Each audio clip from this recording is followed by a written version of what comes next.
السلام عليكم داوديال كسو dhawaada wararkii ugu dambeeyay qodobada aad ku daawan doontaan waxa kamida mucaaradka Soomaaliya oo ka cabsi qaba in markii labaad uu farmaajo ku guuleysto xilka madaxweynaha Soomaaliya diyaarsadayna qorshaha ay ku wajihi lahaayeen hadii uu dib u soo laabto madaxda dawladda federaalka iyo kuwa dawlad goboleedyada oo shir degdeg ah isugu imaanaya magaalada Muqdisho iyo wax ka bedel lagu sameeyo heshiiskii ay horay u gaareen wasiir Dubbo oo u jawaabay Cabdi Xaashi kuna tilmaamay nin jidgooyo u dhigtay doorashooyinka Soomaaliya madaxweynaha Soomaaliland Muuse Biixi Cabdi oo isku shaandhayn ku sameynaya golihiisa wasiirada kadib guuldaradii qaraareed ee uu kala kulmay shir gudoonka golaha wakiilada iyo ciidamada xoogga dalka iyo kuwa Galmudug oo qarka u saaran inay la wareegaan degmada Xarardheer ee gobolka Mudug qodobada iyo kuwa kale aad ku daawan doontaan wararka u diyaar garoob ayagoo dhameystiran aan ku bilaabo sidii hordhaca warkeena ardin kugu sheegayba xubnaha mucaaradka ee farmaajo kula loolamaya kursiga madaxtinimada ee Soomaaliya ayaa waxa soo wajahay walwal iyo cabsi horle iyaga oo ka baqdin qaba in farmaajo uu markii labaad kursiga dib ugu soo laabto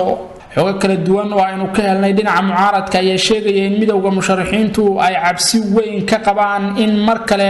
loo doorto Maxamed Cabdilaahi Farmaajo kursiga Soomaaliya ugu sareeyay ee madaxtinimada iyaga oo degsaday qorshe labaad oo ay ku wajahayaan hadii uu Farmaajo ku guuleysto kursiga madaxweynaha Soomaaliya xogu waxa ay xaqiijinayaan in midowga musharaxiintu ay qabaan dareen weyn oo ah in xildhibaanada cusub ee la soo dooranayo ay badankoodu noqon doonaan kuwa taageersan Farmaajo taasi oo sidii ay ku dhici lahayd ay filla Soomaaliya ku bixinayso cudud ciidan iyo mid dhaqaale sida ay wararku sheegayaan Farmaajo ayaa diyaarsaday shakhsiyaad badan oo daacad u ah oo ka mid noqonaya xildhibaanada cusub ee baarlamaanka Soomaaliya si ay ugu doortaan madaxweynaha tobnaad ee Soomaaliya wuxuu ku tashanayaa xubnaha deegaan ahaan ka soo baxaya Koonfur Galbeed Galmudug Hirshabeelle iyo xubnaha reer waqooyiga ee lagu dooranayo Muqdisho waxa la sheegay hadii uu Farmaajo gacanta ku dhigo aqlabiyada xubnaha ka soo baxaya saddexdaasi dawlad goboleed iyo Muqdisho in uu markii labaad ku guuleysan karo kursiga madaxweynaha Soomaaliya taasi oo mucaaradka ku abuurtay walwal horle mucaaradku waxa la sheegay inay ka quuseen in ay door ku yeeshaan xubnaha deegaan ahaan lagu dooranayo Koonfur Galbeed oo madaxweynaha maamulkaasi lafta gareen uu mucaaradka wax jaanisa uga diiday isaga oo wacad ku maray lafta gareen inuu soo saari doono shakhsiyaad daacad u ah Farmaajo wuxuuna u hanjabay dhowr xubnood oo ka mid ah shakhsiyaadka ka socda dhanka mucaaradka ee u tartamaya kuraasta xildhibaanada ee lagu dooranayo Baydhabo sida wararku ay sheegayaan Maxamed Cabdilaahi Farmaajo wuxuu ku haminayaa in uu helo ugu yaraan kala bar xubnaha labada aqal ee baarlamaanka Soomaaliya oo ka kooban 329 xildhibaan iyada oo la sheegay in hadii Farmaajo uu helo 165 mudane in uu sidaasi ku yahay madaxweynaha tobnaad ee Soomaaliya oo ay dib u dooran karaan xubnaha uu soo saartay waxay mucaaradku doonayaan in ay qabsadaan aqlabiyada baarlamaanka soo socda oo ay iyagu la wareegaan si xitaa hadii Farmaajo uu dib ugu soo laabto kursiga ay mooshin uga keenaan oo aysan u dhicin in baarlamaanku uu noqdo mid fadhiid ah oo Farmaajo u afduuban sida ku dhacday baarlamaanka iminka muddaxileedkiisu dhamaaday ee tobnaad cabsida ay qabaan mucaaradka ayaa sii korortay kadib markii shantii xubnood ee ugu horeysay ee deegaan ahaan ka soo baxay Koonfur Galbeed ay noqdeen shakhsiyaad isaga taabacsan midowga musharaxiinta ayaa wixii ka dambeeyay doorashadii Baydhabo waxa ay go'aan ku gaareen in ay isku qaybiyaan dawlad goboleedyada ay ka soo kala jeedaan oo musharax kasta uu beeshiisa kursi xildhibaannimo ka soo qaato ama ka soo saaro shakhsiyaad iyaga daacad u ah maamulka Koonfur Galbeed ayaa laga soo dooranayaa xildhibaanada ugu badan ee baarlamaanka Soomaaliya kuwaasi oo marka la isku geeyo golaha shacabka iyo aqalka sare gaaraya 77 xildhibaan waxaana la sheegay in dhammaan xubnaha ka soo baxaya Baydhabo uu lafta gareen u ballan qaaday madaxweyne Farmaajo ayaa la filayaa in uu yeesho inta ugu badan xildhibaanada Koonfur Galbeed oo ay u sii dheer yihiin kuwa reer waqooyiga ama xubnaha matala Soomaaliland ee lagu dooranayo Muqdisho beelaha banaadiriga iyo kuwa beeshiisa ee lagu dooranayo magaalada Garbaharre ee xarunta gobolka Gado midowga musharaxiinta ayaa iminka xoog saaraya sidii xubnaha deegaan ahaan ka soo baxay Hirshabeelle iyo Galmudug uusan Farmaajo wax saameyn ugu yeelan lahayn oo ay u soo saari lahaayeen xubno isaga mucaarad ku ah oo labadaasi dowlad goboleed ka soo baxa iyaga oo sidoo kale ku talagelaya xubnaha ka soo baxaya deegaan ahaan Puntland iyo Jubbaland ee lagu kala dooranayo magaalooyinka Kismaayo, Garowe iyo Boosaaso. qaar ka mid ah xubnaha midowga musharaxiinta ee u tartamaya xilka madaxweynaha Soomaaliya ayaa waxa ay ku heshiiyeen in sanadkan ay badankoodu xildhibaano doontaan oo ay ka soo galaan baarlamaanka beelaha ay ka soo jeedaan. sidoo kale musharaxiinta ayaa ku heshiiyey in ugu yaraan xildhibaano mug weyn ay ku yeeshaan baarlamaanka 11aad si loo dhimo awoodda farmaajo iyo rajada uu ka qabi karo inuu kursiga dib ugu soo laabto. ila wareegyo kala duwan ayaa waxa ay noo sheegeen in waxyaabaha ay ku heshiiyeen ay qayb ka tahay in marka hore ay xoogga saaraan sidii baarlamaanka xubnaha ugu badan iyo gudoonkaba ay u yeelan lahaayeen si haddii uu mar kale u guuleysto farmaajo ay mooshin uga keenaan ama ay u saaraan cadaadis ballaaran. rajada mucaaradka ayaa ah inay xoogga saaraan in farmaajo uusan wax saameyn ku yeelan xildhibaanada ka imaanaya Galmudug iyo Hirshabeelle maadaama aysan wax walwal ah ka qabin dhanka Puntland iyo Jubbaland. waxaase la aaminsan yahay haddii Cali Guudlaawe iyo Qoorqoor ay daacad u noqdaan farmaajo oo ay u soo saaraan xubnaha uu u baahan yahay intaasi ay quus iyo rajabeel ku ridi doonto xubnaha midowga musharaxiinta ee ku haminaya in ay farmaajo meesha ka saaraan isla markaana uu mar kale kursiga madaxweynaha Soomaaliya dib ugu soo laaban karo. qorshaha labaad ee mucaaradka ah in ay farmaajo cadaadis saaraan haddii uu dib u soo laabto ayaa muujinaya walwalka ay ka qabaan in farmaajo uu kursiga madaxweynaha Soomaaliya mar kale ku guuleysto xilli lagu guda jiro doorashada xubnaha aqalka sare ee baarlamaanka Soomaaliya. madaxda dowladda federaalka Soomaaliya iyo kuwa dowlad goboleedyada ayaa shir ku yeelanaya magaalada Muqdisho ee caasimadda Soomaaliya. hogaamiyaasha Soomaalida ayaa la filayaa in shir kale oo quseeya arrimaha doorashooyinka ay ku yeeshaan magaalada Muqdisho ee caasimadda Soomaaliya. kulan dhinaca aaladda fogaan aragga ee Zoom-ka ku dhexmaray madaxda dowladda federaalka iyo kuwa dowlad goboleedyada oo shir gudoominayay ra'iisul wasaaraha xukuumadda federaalka Soomaaliya Mudane Maxamed Xuseen Roble ayaa la isku afgartay in dhinacyadu ay ka wada shaqeeyaan qabanqaabada shir cusub oo ay ku yeelanayaan madaxda dowladda federaalka Soomaaliya iyo kuwa dowlad goboleedyadu magaalada Muqdisho ee caasimadda dalka. go'aanka madaxda ay isku raaceen ayaa waxa uu la xiriiraa marka uu dowlad goboleed kasta soo saaro xubnaha aqalka sare kala bar ama dhammaantood in Muqdisho la isugu tago oo shir halkaasi lagu yeesho lagana wada hadlo qodobada cusub ee ku horgudban doorashooyinka Soomaaliya. Jubbaland iyo Koonfur Galbeed oo min 8 xubnood ku leh aqalka sare ee baarlamaanka Soomaaliya ayaa ilaa iyo haatan soo xulay 9 xubnood oo ka mid noqonaya aqalka sare ee baarlamaanka Soomaaliya. waxaana la filayaa in ay dhameystiraan xubnaha ku dhiman iyada oo dhanka dowlad goboleedka Jubbaland ay ku dhiman yihiin 4 xubnood aqalka sare halka dowlad goboleedka Koonfur Galbeedna ay ku dhiman yihiin 3 xubnood. kulanka dhexmaray madaxda dowladda Soomaaliya iyo kuwa dowlad goboleedyadu wuxuu kale ku soo aaday iyada oo cabasho weyn laga muujinayo qaabka ay u socoto doorashada aqalka sare oo kuraasta ay madaxda dowlad goboleedyadu u xireen shakhsiyaadka iyaga saaxiibka la ah una diideen muwaadiniin badan inay tartanka doorashada aqalka sare ka qayb galaan. waxaase diiradda lagu saarayaa kulanka Muqdisho laba caqabadood oo weli taagan oo la xiriira tirada ergada iyo deegaan doorashada. macluumaadka la helayo ayaa waxa ay sheegayaan in ay qayb ka tahay qorshaha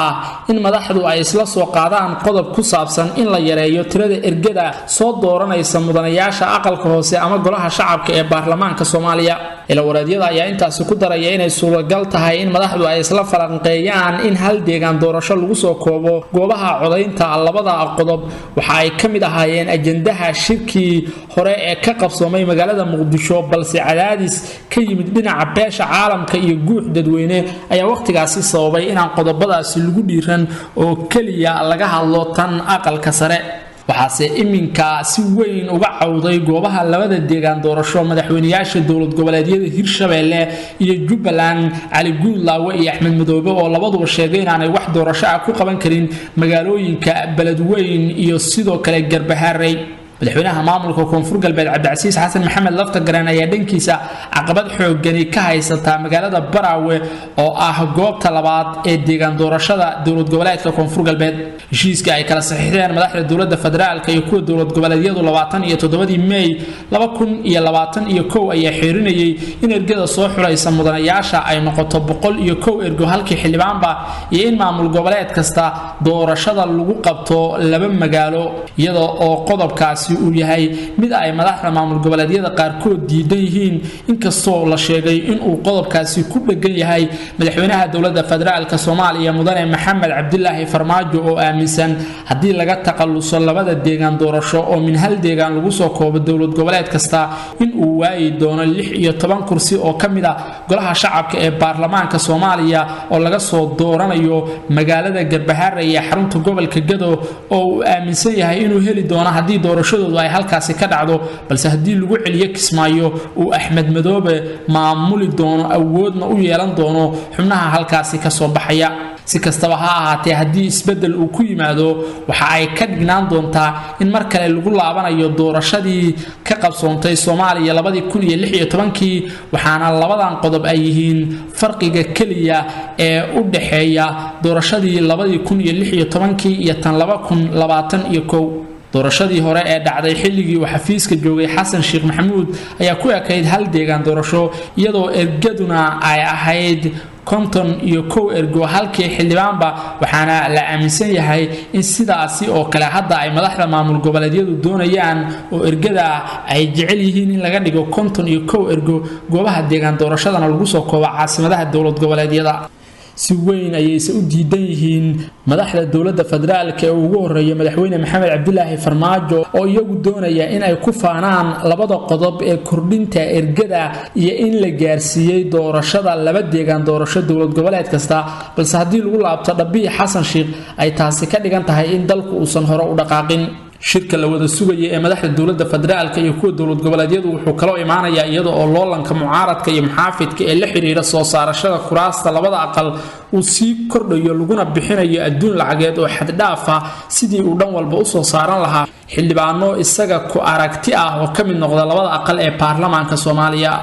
wasiirka warfaafinta xukuumadda federaalka ee Soomaaliya Cismaan Abuukar Dube oo ka hadlayay munaasabad ka dhacday magaalada Muqdisho ee caasimadda Soomaaliya ayaa waxa uu ka jawaabay muranka ka taagan doorashada xubnaha kuraasta gobolada waqooyi ee Muqdisho lagu qabanayo wasiir Dube ayaa sheegay in dad badan ay soo weydiiyeen su'aalo la xiriira sababta uu uga hadli laayahay muranka ka taagan doorashada xubnaha reer waqooyiga ee Muqdisho ka dhacaysa wuxuu sheegay in doorashadaasi ay dhammaan xubnaha Somaliland ka soo jeeda ee Muqdisho ku sugan ku qanacsan yihiin balse Cabdi Xaashi iyo koox yar oo uu wato oo wasiirku sheegay in ay doorashada jidgooyo u dhiganayaan ay diidan yihiin inay dhacdo doorashada xubnaha kuraasta gobolada waqooyi ee la filayo inay ka qabsanto magaalada Muqdisho ee caasimadda Soomaaliya wasiir Dube ayaa ugu baaqay gudoomiyaha aqalka sare ee baarlamaanka Soomaaliya Cabdi Xaashi Cabdilaahi oo sheegay in uu iminka u muuqdo nin saameyntiisa siyaasadeed iyo sumcadiisa si dhuminaya looga baahan yahay in uu ilaashado meeqaamkiisa siyaasadeed oo uu ka qayb qaato xasiloonida iyo habsami u socodka doorashooyinka Soomaaliya ee ra'iisul wasaaraha loo wakiishay wuxuu sheegay wasiir Dube inay wax laga xumaado tahay in gudoomiyaha aqalka sare Cabdi Xaashi Cabdilaahi uu ka dhagaadayay kana soo horjeestay dhexdhexaadintii uu waday ra'iisul wasaare Maxamed Xuseen Roble ee la xiriirtay qabashada doorashada xubnaha kuraasta gobolada waqooyi ee ka dhacaysa magaalada Muqdisho ee caasimadda Soomaaliya iyadoo la filayo in Sabtida la doorto gudoonka guddiga doorashooyinka ee Somaliland isla markaasina qabanaya doorashada xubnaha kuraasta gobolada waqooyi ee ka dhacaysa magaalada Muqdisho wasiir Dube ayaa sheegay in ra'iisul wasaare ku-xigeenka dalka mudane Mahdi Maxamed Guuleed Qadar uu sameeyay tanaasulaad dheeri ah si garabka Cabdi Xaashi loo qanciyo balse aanay ka suurtagelin dhinacooda inay wax tanaasula sameeyaan oo ay doorashada ka qayb qaataan hadalka ka soo yeeray wasiirka warfaafinta xukuumadda federaalka Soomaaliya Cismaan Abuukar Dube wuxuu ku soo aadayaa iyada oo uu gudoomiyaha aqalka sare ee baarlamaanka Soomaaliya oo ka hadlayay kulamo dhex maray isaga iyo madaxweyne Farmaajo iyo ra'iisul wasaare Maxamed Xuseen Roble uu dibadda soo dhigay hadallo la sheegay in aanay munaasab ahayn waxaa kaloo gudoomiyaha aqalka sare ee baarlamaanka Soomaaliya uu sheegay in ra'iisul wasaare Maxamed Xuseen Rooble uu doonayo inuu afduubto doorashada xubnaha kuraasta gobolada waqooyi ee Muqdisho ka dhacaysa isla markaana uu ku amray guddiga afarta xubnood ah ee uu soo magacaabay Cabdi Xaashi in ay doorashada dhacaysa Sabtida ka soo qayb galaan haddii ay imaan waayaan uu bedeli doono booskoodana gelin doono xubno kale si hore loogu dhaqaajiyo doorashada xubnaha kuraasta gobolada waqooyi ee Muqdisho ka qabsoomaysa ismaandhaafka cusub ee la xiriira doorashada xubnaha matalaya Somaliland ee Muqdisho ka dhacaysa ayaa sii kordhinaya khilaafka doorashada waxaana si gaar ah isku haya gudoomiyaha aqalka sare Cabdi Xaashi oo ay wehelinayaan tiro xildhibaan ah oo deegaan ahaan Somaliland ka soo jeeda iyo ra'iisul wasaare ku-xigeenka dalka Mudane Mahdi Maxamed Guleed Qadar oo isna ka soo jeeda Somaliland doonayana in uu xubnaha matalaya Somaliland ee Muqdisho lagu dooranayo ay noqdaan kuwa daacad u ah madaxweyne Farmaajo waxaase arrinkaasi diidan mucaaradka iyo garabka Cabdi Xaashi oo juhdi walba ku bixinaya in ugu yaraan xubnaha matalaya Somaliland la qaybsado oo mucaarad iyo muxaafid loo kala barto arrintaasi waxay noqotay mid isjiid iyo muran dheer sababtay suurto gelin weydana in doorashadu ay si degdeg ah ku dhacdo iyada oo la sugayo in la soo doorto 11 xubnood ee aqalka sare ku matalaya Somaliland ee Muqdisho ay doorashadoodu ka dhacayso ciidamada xooga dalka iyo kuwa dowlad goboleedka Galmudug ayaa qarka u saaran in ay la wareegaan degmada Xarardheere ee koonfurta gobolka Mudug wararka naga soo gaaraya deegaanada gulufka dagaal ka socda ee koonfurta gobolka Mudug ayaa sheegaya in ciidamadu ay dhaqaaq xoogan sameeyeen saacadihii la soo dhaafay isla markaana ay la wareegeen deegaano hoostaga degmada Xarardheere ee koonfurta gobolka Mudug halkaasi oo al-shabaab ay muddo 20 sano ku dhow gacanta ku hayaan ciidanka xooga dalka iyo kuwa daraawiishta Galmudug ayaa gaaray deegaanada Miliqo Dabagalo ceel cabdi iyo kuwa kale oo hoostaga degmada Xarardheere ee koonfurta gobolka Mudug saraakiisha ciidanka hogaaminaysa oo uu kamid yahay taliyaha ciidanka dhulka dawladda federaalka Soomaaliya General Biixi ayaa waxa ay sheegeen inay la wareegi doonaan degmada Xarardheere ee koonfurta gobolka Mudug mar aan dheerayn iyaga oo sheegay in al-shabaab ay kol horeba halkaasi ka firxadeen oo ay ka tabaabushaysten saraakiishu waxay sheegeen in ururka al-shabaab ay la hadleen dadka ku nool magaalada Xarardheere isla markaana ay u sheegeen in haddii ay dagaal ku baxaan looga baahan yahay dadka deegaanka in ay iyagu isdifaacaan saraakiisha ciidanka hogaaminaysa ayaa u sheegay warbaahinta in ciidanku ay ku sii jeedaan degmada Xarardheere ee koonfurta gobolka Mudug waxa howlgalkan horkacaya taliyaha ciidanka dhulka dawladda federaalka General Biixi wasiirka amniga Galmudug Axmed Macalin Fiqi senator Cabdi Xasan Cawaale Qaybdiid taliyaha ciidamada daraawiishta Galmudug Maxamed Nuur Cali Gadaar iyo sidoo kale xubno kale oo muhiim ah oo kamid yahay taliyihii hore ee qaybta booliiska gobolka Banaadir General Saadaq John howlgalkan waxaa lagu tilmaamay kii ugu xooganaa ee deegaanada Galmudug laga sameeyo sanadihii ugu dambeeyay tan iyo markii meesha laga saaray kooxdii ahlu sunna ee hortaagneyd al-shabaab kana xoreysay inta badan gobolka Galgaduud waxaa iminka la aaminsan yahay in gulufka dagaal ee ka curtay weerarkii ay al-shabaab ku qaadeen degmada Wisil ee koonfurta gobolka Mudug uu horseedi doono in laga nadiifiyo guud ahaan gobolka Mudug ururka al-shabaab iyada oo laga qabsaday deegaano muhiim ah oo ay ku jiraan Bacadweyne Amaara Shabeelow qaycad iyo kuwa kale oo ay horay u haysatay kooxda al-shabaab iminkana waxay ciidamadu ku siqayaan deegaano dhowra waxaa dhinaca cirka ka taageeraya howlgalkan diyaaradaha dagaalka ee Mareykanka oo dhowr jeer gantaalo la beegsaday goobo ay isku urursanayeen xubno sarsare oo ka tirsan al-shabaab ciidamada huwanta ee howlgalkan iska kaashanaya ayaa ka kooban ciidanka daraawiishta Galmudug kuwa xooga dalka qaybahooda kala duwan iyo ciidamada dadka deegaanka ah oo isbahaystay kuwaasi oo jihooyin kala duwan ka galay al-shabaab isla markaana ka xoreeyay deegaano dhowra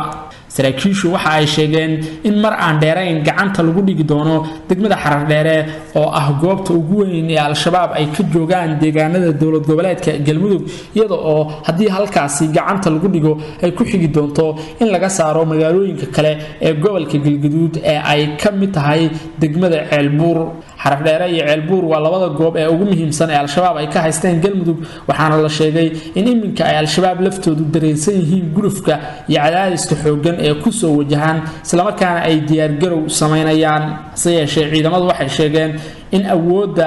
iyo iskaashiga haatan ay sameeyeen uusan ahayn mid ay u babac dhigi karto kooxda al-shabaab taliyaha ciidanka dhulka dowladda federaalka Soomaaliya General Biixi oo muddo bil ka badan ku sugan koonfurta gobolka Mudug siiba jiida hore ee dagaalka ayaa sheegay inuu halka u joogo sidii looga itaal roonaan lahaa kooxda al-shabaab madaxweynaha Soomaaliland Mudane Muuse Biixi Cabdi ayaa lagu wadaa inuu isku shaandhayn ku sameeyo xubnaha golihiisa wasiirada warar lagu kalsoon yahay ayaa xaqiijinaya in madaxweyne Biixi uu ku mashquulsan yahay isbedel weyn oo uu ku sameynayo golihiisa xukuumadda kadib guuldarooyinkii ay xukuumaddiisa iyo xisbigiisa kulmiye kala kulmeen doorashooyinkii isku sidkana ee golayaasha deegaanka iyo wakiilada gaar ahaan shirgudoonkii wakiilada ah iyo maayaradii caasimadaha gobolada Soomaaliland oo ay ku jidho caasimadda Hargeysa warar madax bannaan ayaa xaqiijinaya in dhawaan la filayo in madaxweyne Biixi uu talaabadan qaado waxayna wararku sheegayaan in muddooyinkii ugu dambeeyay ay mas'uuliyiin ka tirsan xisbiga hay'adda Soomaaliland ee kulmiye madaxweynaha la wadaagayeen inuu isbedel ku sameeyo xisbiga siiba xubnaha golaha wasiirada si loo helo xubno awood leh oo xukuumadda difaaci kara ma jiro war rasmi ah oo arrintan ku saabsan oo ka soo baxay xukuumadda Soomaaliland balse ilaha laga helayo madaxtooyada waxay sheegayaan in madaxweynuhu uu maalmaha soo aadan isku shaandhaynta sameyn doono wararka ayaa sheegaya in talaabadan uu madaxweyne Biixi uga gol leeyahay in la helo xubno miisaan leh oo xisbiga kulmiye ku biira isla markaana xoojin kara siyaasadda xisbiga iyo qorshihiisa ku aadan doorashada madaxtooyada Soomaaliland ee 2022 waqtigaasi oo madaxweyne Biixi doonayo inuu xafiiska dib ugu soo laabto balse dad badan ay aaminsan yihiin in guuldaradii uu xisbigu ka dhaxlay doorashooyinkii golayaasha deegaanka iyo wakiilada ay horseed u tahay midda madaxtooyada uu kala kulmi karo xisbiyada mucaaradka ayaa u dabaaldegaya guusha ay ka gaareen in ay helaan aqlabiyadda golaha wakiilada iyo shirgudoonkooda iyo inay hanteen maayarada magaalooyinka waaweyn ee Soomaaliland hase yeeshee dadka dhaliila siyaasadda xisbiga kulmiye ayaa sheegaya in xubno xisbiga ka goostay ay mucaaradka caawiyeen isla markaana ay kala qayb qaateen in uu ka guuleysto xisbiga kulmiye waxaa inta ku dhan wararkii ugu dambeeyay